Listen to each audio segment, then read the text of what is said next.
அல்லாஹு தஆலா எங்களுக்கு நேர்வழிகாட்டியாக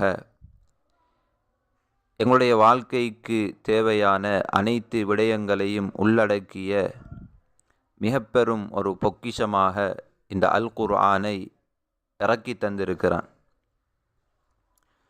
நாம் ஒவ்வொருவரும் இந்த அல் குர்ஆனை ஓதுவதற்கு, அதை விளங்குவதற்கு முயற்சி செய்ய வேண்டும்.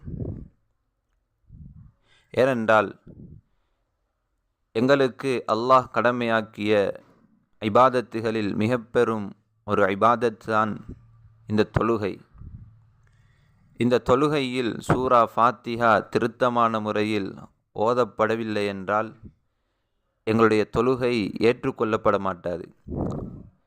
நபி ஸல்லல்லாஹு அலைஹி வஸல்லம் அவர்கள் சொன்னார்கள், சூரா ஃபாத்திஹா ஓதப்படாத தொழுகை அது ஏற்றுக்கொள்ளப்பட மாட்டாது.